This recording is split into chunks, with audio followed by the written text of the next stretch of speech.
That's a new one from Jay Bennett on WFUV, and the man himself is in the room. Jay Bennett, welcome to Studio A. Thank you very much. I am so happy you're here because you don't come to New York all that frequently, do you? I haven't been here in, well, actually I was here in January. That was to procure a record deal. Right. And that was actually successul. I was going to say, how'd that go for you? Well, apparently we just heard that song, so I think it worked out. But no, I haven't toured really at all in about 3 years. What's up with that? Is there a rhyme or reason? I've been well, I guess I've been putting out like a record a year since I stopped touring and I opened up my own studio in Chicago. So, I mean, I try to balance things. I just leaned more towards writing and recording my own stuff, and opened up a studio and recorded other bands and produced some bands like the last Blues Traveler record and stuff like that. So I guess I just leaned a little farther towards that side of my career. But, you know, well, I'll tell you what. Once you have a record out, you got to tour. That's right. It's the law. But you know, take a page from T-Bone Burnett's book, won't you? Or maybe learn a lesson, because he didn't record his own material for, 14 years. Wow. So, you know, please don't make us wait that long. No, I mean, I got, I guess I've put out 4 records in about 5 years, so that's doing pretty good. Yeah, you've been busy. Yeah. Plus, I was looking at the list of all of these other projects that you've produced, many of which I'm actually familiar with. And you mentioned the new Blues Traveler record. Of course, that's one a lot of people are familiar with. Is that really the part of you that calls to you maybe right now the most, that's really tugging at you? Yeah, honestly, I have to say, my favorite thing is just writing and recording my own songs. Really? If I could, actually, not only if I could, actually, this is what I just finished doing. I was kind of locking myself up in my studio for about 2 years straight, and I literally just lived there. I slept on the couch, and the couch was about 4 feet away from the mixing board, and so me and my partner, David Vandervelde, just locked the doors to the studio, and I just, wrote like 2 songs a day for 2 years, and I write very spontaneously, so as soon as I'm done with a basic acoustic and vocal track, start overdubbing to it and then get really crazy. So I would do that just every day of my life if I had the, hunker down, and if I quarter in. If I didn't have to, the whole thing is I was renting the space, so I wasn't really bringing in any cash because I wasn't recording anybody but myself, But I would go right back to doing that if I could. And I read that you wrote literally dozens of songs that finally got winnowed down to the new record, The Magnificent Defeat. Yeah, I mean, I know I have 70 that I wrote for this record. Or actually, I didn't really write them for this CD. I just was writing and writing and writing. But that 70 is probably a real low approximation. Wow. Well, let's talk a little bit about that burst of creativity.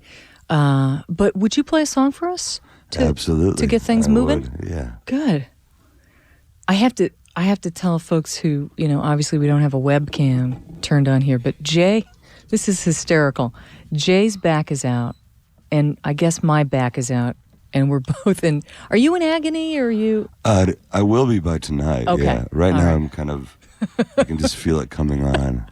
So the two of us are sort of like moving a little slow. So we're going to be extra nice to Jay here. And apparently we didn't get the best directions here either. So right. So because you had to hoof it all the way across campus. Yeah, and we took the subway instead of the train and the bus and all that. Well, I got to tell you, there are a lot of people who are very happy that you're here and you're going to play for us today. Not the least of which being me. So you're going to start off with a song that appears on the new record, The Magnificent Defeat. Anything you want to say about this before you play it? I'm just going to kind of do it more in the fashion in which I wrote it. Awesome. It's probably all I can muster this early in the morning. No, that's not true. I'm choosing to do it this way.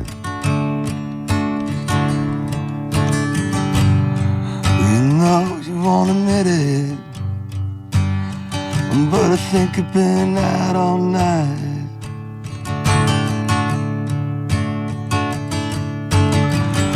Saw it lighting up Roosevelt's white fleet. Your eyes are oh so bright. but it was the best that I could do. It was the best that I could do.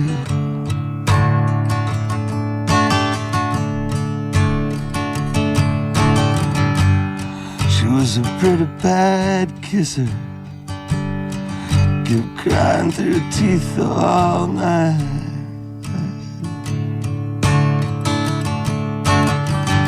Still I think I'm gonna miss her, 'cause some things are oh so right. But it was the best that I could do. It was the best that I could do. Yeah, it was the best that I could do. Yeah. Best that I could do.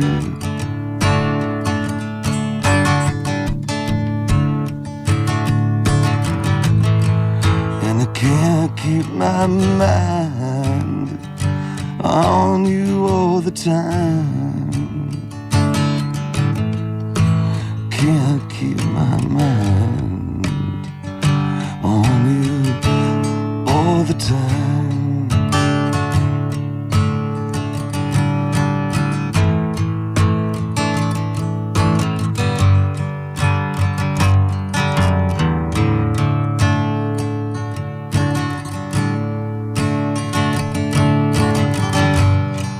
If you could just admit it, you'd know all I said was true.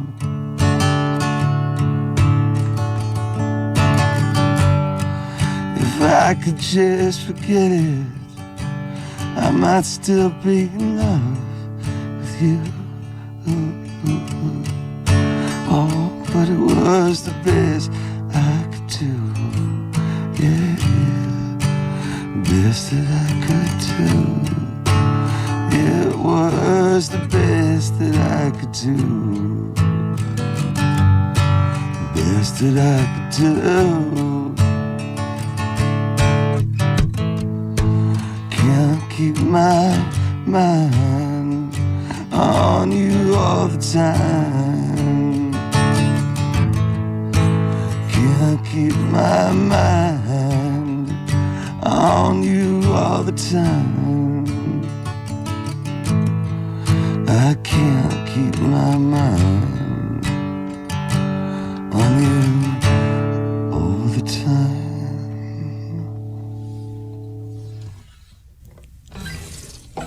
Jay Bennett is with us in Studio A. I'm Claudia Marshall. That's a song that is on the new record, The Magnificent Defeat. Is the best that I could do. I love that refrain. Like it melodically, like it lyrically. Thank you very much. You have been through, or had been through, turmoil, amazing turmoil in your life leading up to the writing and recording of this record. This is true. Would you like me to expound? No, let's just sit with it for a while, shall we? I think over the course of about a year and a half, I had about everything that could happen to me happened to me. It's actually kind of good. All of these things are actually kind of eventualities, but they all just kind of happened at once. All at one time. So I lost 3 uncles, a grandmother, serious illness in my close family, a divorce. These are things that really, all those things happen to everybody. But they just not usually all at the same time. They kind of just, literally stacked right on top of each other. Yeah. And how close was that to you leaving Wilco? Oh, it was a good time afterwards. Right. Yeah. Oh. Because right after I left Wilco, I dove into the record I made with my friend Edward Birch. And then, critically acclaimed release. Yes, I might add. I believe David Frick liked it. So that would. Well, there you go. Yeah. You're golden. I liked it too, by the way, but that and $1.25 will get you a cup of coffee in this town. That and David Frick will get you a cup of coffee. That one, by the way, was called The Palace at 4 a.m. Part 1. I keep waiting for Part 2. Right, but... and so do I. And I know Edward is as well. Edward's actually my neighbor now, so... Is that right? Yeah, so it'll get done a little quicker. But, So you went through it. You just went through Yeah, so, every we actually- possible, except maybe death of a pet. You didn't lose any goldfish or anything. Well, like that, I did you? lost, not death-wise, but I lost possession of, I don't like to think about owning animals, really. Oh, I know what you mean. You know, Yeah. I consider myself a caretaker of my cat, not an owner. Oh, But you lost your cat? no, I didn't. In the divorce, Right. I didn't get the two cats. Wait, you couldn't have split that? She gets one and you get the other? No, that would have been unfair to them. They loved each other so much. So it was the interest of the kids that were really at stake Yeah, there. it's all about the kids. Oh. But yeah, then we made that record, put that out, toured for a long time on that. Then I opened my studio up and actually did did the Blues Traveler record, recorded some outside bands at my studio. So then I put out 2 solo records. So yeah. I think you need a vacation, man. And then I guess this is it. A lot of people think being on the road is vacation. They need to come out on the road. I think it does seem very romantic to a lot of people. And it is like your first time. I think the band Death Ships, who are opening up for me and backing me up in the rock portion of my set, I think it is. It's just like their eyes are all bright-eyed and bushy-tailed every new city we go to. But you've been at this game for a few years. Yeah, I've been doing this a while, so I'm a little road weary. Yeah. But I mean, I can't complain. I mean, just seeing all those people on the subway going to quote-unquote real jobs today, that's enough of a reminder for me to be, thankful for what I'm able to do. Well said. You want to do another song for us? I'll try. I think that's all we can ask. Well, it's the best that I can do. Jay Bennett is with us in Studio A. How was that last one, by the way? I thought it was great. I mean, especially because, I don't know if people realize how physical guitar playing really is or can be. So if you got a back problem... Oh, yeah. Actually, every night, maybe the last 5 or 6 songs, I'm dying, Wow. Do you do the chiropractic route, or what do you do? Well, I would love to, but we can't go, having a chiropractor in every town or anything. Our tour budget is not quite that high. I was going to say, you'd have to have a different kind of rider. Yeah. Tell me about this song you're going to play. Possibly a Winona rider. I've been dying to make that joke. Different kind of rider, I'm sorry. Tell me about the song you're going to play now. A song I wrote for my grandmother, who passed away. But she was 92 or 3 or something, so she led a good long life. And she smoked. This is a song called Good as Gold, I guess.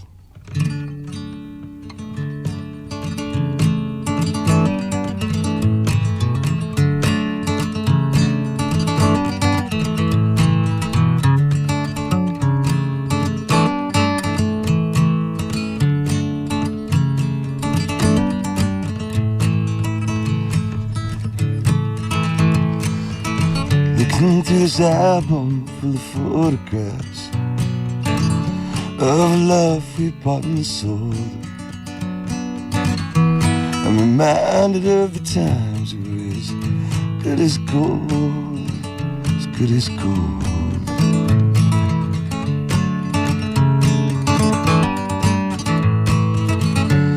My mind just starts to wander to these memories of the past, reminded of the times we were as good as gold, as good as gold, as good as gold, good as gold.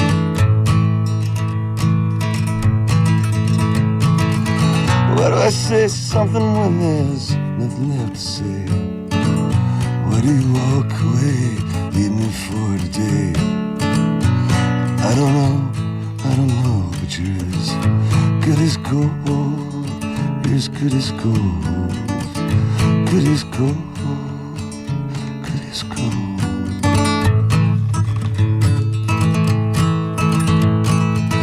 Looking through this album full of photographs of the love we bought and sold. Reminded of the times you're as good as gold. You're as good as gold. As good as gold. You're as good as gold. Mind just starts to wander through all these memories of the past. Reminded of the times we're as good as gold. As good as gold. As good as gold. As good as gold.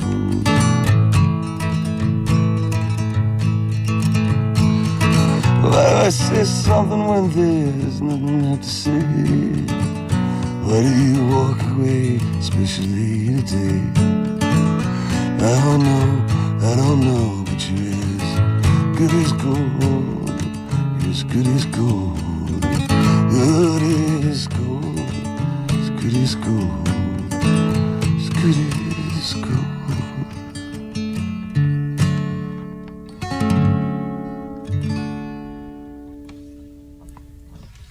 Good as Gold, a song from Jay Bennett that I believe closes out the new record, The Magnificent Defeat. It does if you don't count the secret track. Oh, Oops. I guess it's not secret anymore. Now, is it? Nope, I blew it. Jay and Bennett. Please don't listen to that secret track anyway. Oh, right. It's just the dumbest thing in the world. You know, as soon as that happens, you know people will crawl naked over broken glass. But that was your evil plan all along, wasn't it? I guess. Yeah. Today, you are not in your guise of Sonic Mastermind. Did you know Ryko Disc sent out a press release that said Sonic Mastermind Jay Bennett, yada, yada, yada? I've seen some of the ads said that, and initially there was a sticker on the album that said that. Said Sonic Mastermind? Do you have a business card? No. No, Jay Bennett. I don't even have a computer. Sonic Mastermind. I barely use my cell phone. I don't own a computer, so yeah. No, I write my name on napkins. Napkins. Yeah. Yeah. But no, what'd the press release say? It's just, it talks about. I'm not trying to get you to get free promo here, but I'm curious what it says. It says you're touring in support of this new release. But I just, I was focusing on the Sonic Mastermind piece of it because I love the verbiage of that. Although it really does say a lot in a very small space, which is, well, what does it say to you? I should ask you. I'm not really sure I think what it says to me is I can fake it really well on a lot of different instruments. And I also know how to record myself. I'm glad you mentioned that because you're also referred to, as a multi-instrumentalist. Exactly, which is in fact, the first sentence of every article is Jay Bennett, ex-member of Wilco, multi-instrumentalist, Sonic Mastermind. Sonic Mastermind. Yeah. Well, they paid me extra to say that, by the way, just so you know. But has anybody ever asked you to count the instruments that you play? No, I except for things, non-fretted stringed instruments like violin or cello or something. I can actually play upright bass and really, yeah, and play it bowed even. No, but that's and make it sound good. Well, it's on the record. I don't know. Okay, there you go. You be the judge. I can't really play cello or violin. I can't any of the things that you hold out, perpendicular to your body, like violin. Mm-hmm. I can't play any of those things, and I can't play any horns or anything like that. Those are also held perpendicular to your body. I don't know why that is, why that's a recurring theme, but for some reason I can't play those instruments. Other than that, I'll fake it on just about anything. Right, so like... And actually, that's not true. I have faked it on trombone. Really? Occasionally, yeah. Banjo, mandolin. Piece of cake. Yeah. Of course, all the keyboards. Yeah, those are... Accordion? Once again, I can fake it. You can fake it. All right, yeah. I have to triple track it. I do it, I come by once with the buttons, the bass buttons. Okay. And then I come by one more time with the chords. And I come by one more time with like a counter melody. And I put it all together and it sounds like an accordion. I'm giving away, like, people think I really know how to play these instruments, and now I'm really blowing it. But yeah. So it's smoke and mirrors, basically. It all is, except for guitar, which I think I actually know how to play. But, at the end of the day, what you end up with is really this multi-layered, very rich sound.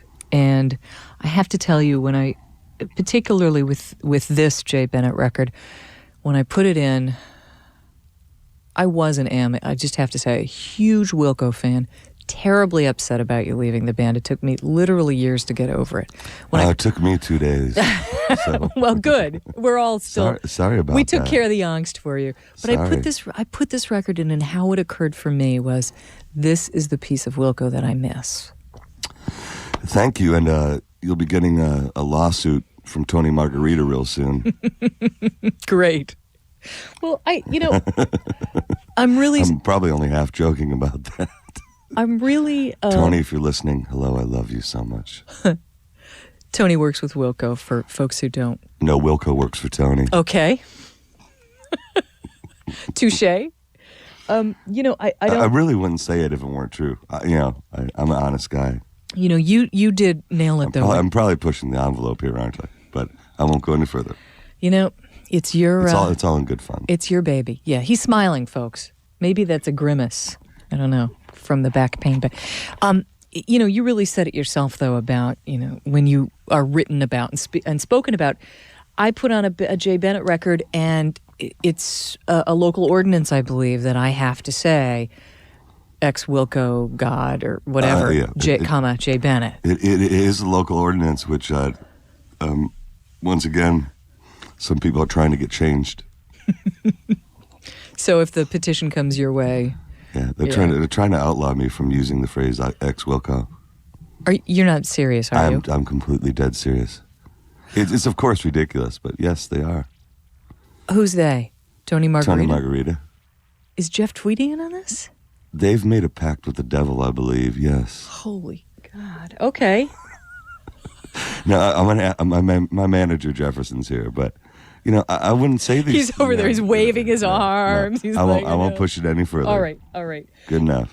I interviewed Jay, but... But I say all these things just... I'm just honest, and I'm happy, and I'm having fun. You two seem like you're having a good time. I'm in a really good place in my life, and I'm not whining or complaining about these things. No, but I did... I brought it up. Some of these things just seem like kind of ridiculous and silly, and I was... giving you the answer that's really the true answer. That really does blow my mind, because I did ask Jeff Tweedy when I interviewed him about a year or so ago, are you hard to work with? So I'll ask you the same question. Are you hard to work with? I don't believe so at all, no. I think I'm actually a pretty hard worker, I'm really good at division of labor kind of stuff. I haven't always been, but... I think I could say probably during the making of the last Wilco record that I was hard to work with because I was trying to wear too many hats or whatever. Yeah, because you were engineering and you were multitasking. I was just doing way too much. Yeah. So I've gone through eras where I've been hard to work with. Now I'm a lot better about that kind of stuff. So I take it you and the other members who of Wilco are not really in excellent communication. No, we are. Actually, fabulous. Yeah. Jeff's the only one I don't talk to, and that's by his choosing. Yeah. Have you reached out to him? Absolutely. Yeah. Probably every, maybe 6 months or so, I give him a call. And what happens? They go unreturned. But, and once again, that could, the thing about the radio is like nobody's seeing my hand gestures and everything, That could sound bitter or something. But, that's his choice, and I totally respect it. It's unfortunate. I wish it weren't so. And, I'd be really happy if someday when I called him, he picked up the phone, and I would just, I've buried the hatchet completely. And, but also, at the same time, I have to respect his choice to not want to talk to me. And that I'm just really, really comfortable with it. I'm not bitter about all that stuff at all. I talk to John all the time. John just got married, had a kid. And then, Ken Coomer, when we played in Nashville, came up and played a couple of songs. So I think there's kind of this myth that there's like a battle going on. There just isn't one, Well, there was the... Which is why I can Jefferson, my manager over here, was kind of going like, "Oh, you might be pushing the envelope with making jokes about Tony." But the thing is, if I were still in Wilco, I would be making those jokes. You know what I mean? And so people interpret them differently now that I'm not in Wilco. When I feel like, you know, emotionally, a lot of me is still in Wilco. I mean, I spent so much of my life in that band. What was it, 7 years? Yeah, 7+ years. And all those guys are great friends. So when I'm saying these things, I'm saying them from that point of view. You know, like Tony Margarita is my friend in my mind. Jeff Tweedy is my friend. So, you know, these are jokes had I made 3 or 4 years, whatever, 5 years ago, would have come off as just a guy in the band joking around. You take them out of context, they're going to sound like an ex-member of the band who's bitter, which is like so just, like, I'm not kidding.